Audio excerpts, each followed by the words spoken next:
Hi everyone, this is Varleigh at Lavender Sky Panther with you in July 2026, and I'm finally going to read something that I've talked about in a few of my recent lives, and it's going to be a story. So this is story time.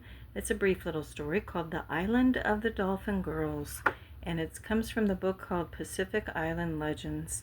So this is just a little sampling of a lot of tales from Micronesia, Melanesia, Polynesia, and Australia in this book that I've referenced before, and I'll include it in the description area below. So this comes from Chuuk or Losap Island, this tale.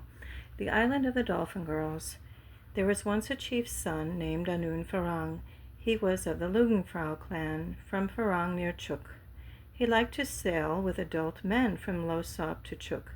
The ends of the sailing canoe were beautiful, like swans' necks reaching up toward the sky. The navigator was teaching him how to steer the canoe. Soon he would know enough and would become a man like them. He was practicing with the tiller when a group of playful dolphins swam up to the canoe. Ah, but they only appeared to be dolphins. They were really girls. They were quite taken with the chief's son. "He's so handsome," they cried to one another. One very bold girl swam straight at the canoe. She leaped up, lashed her strong gray tail, and knocked the boy overboard. The men didn't hear the splash or see the brown legs of the boy disappear into the dark blue water, and because the sea was gentle that day, they didn't even notice that no one was steering the canoe. The boy wasn't frightened. He said a chant to ask his magic powers to show him which direction to swim, north, south, east, or west, but his magic powers didn't answer. Then he said the chant again.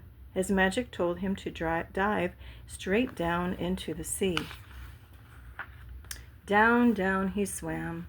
Finally he came to a lush island covered with shady trees and flowers of every color. In the middle of the island was a large pool, clean and deep and inviting. The boy hid in the bushes to see if the pool belonged to anyone. For a long time he waited. Then the dolphins came. They dove from the salt water of the ocean into the clear, fresh water of the pool. The boy stayed hidden in the bushes watching. A dolphin climbed out of the pool and began taking off her skin. She turned into a beautiful girl. Then all the other dolphins did the same. They threw their skins into a big pile. The boy was full of mischief. When the girls were splashing and laughing, he grabbed a skin. He made sure to grab the skin of the prettiest girl. Later the girls put their skins back on and once again were dolphins. The prettiest girl looked everywhere but could not find her skin. She ran around and around looking under every rock, looking up into the trees. She ran her hands down her girl's body over and over as if her precious skin were there. Finally, the other dolphins swam back into the ocean. The poor girl was left all alone. The boy came out from where he had been hiding in the tall grass. "What's the matter?" he asked her. "I lost my skin," she said. Tears pooled down her rosy cheeks. At this, the boy felt such pity, he gave her skin back. "Why did you do that?" she cried. "Why did you take it?" "Because I wanted to talk to you," he said. He was sorry and not sorry. "Oh," she said, staring at him, "where did you come from?" The boy told her about the voyage from Losap to Chuuk. He told how the dolphins had swum by and how one of them had knocked him out of the canoe, and how he had found the undersea island and the pool and the prettiest dolphin girl. "Oh dear," she said, "I knocked you out of the canoe. I guess I'm like you. I wanted to make sure I could talk to you." They looked at each other and laughed. The girl invited the boy to visit her house. While they were there, they heard the dolphins dive into the freshwater pool. "Uh-oh," the girl said.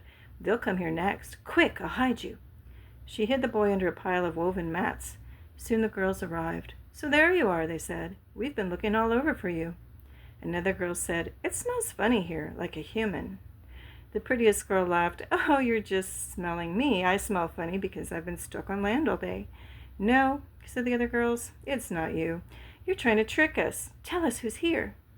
They wouldn't stop asking questions. Finally, the prettiest girl said, "Well then, what if someone is here? What are you going to do?" "We'll be nice," said one. "We'll marry him," said another. "We'll take him swimming every day," said a third. "All right, he's under the mats." The group of girls tore off the mats and found the boy. "He's so handsome," they cried out. "Where did you find him?" "What a good friend to have," said one. "Such a handsome husband," said another. "Let's take him swimming," suggested the third. They decided that the boy should stay in the house and someone should stay with him. The others would gather food. They liked to eat fresh, delicious fruits and vegetables, taro, pineapple, coconut, papaya, but they didn't know how to cook. They ate everything raw. The boy rubbed sticks together until a spark appeared. Using twigs and dried leaves, he lit a fire. Then he roasted every food and made his special mixtures, roasted coconut and mashed banana. He taught them how much better food tasted after it was cooked.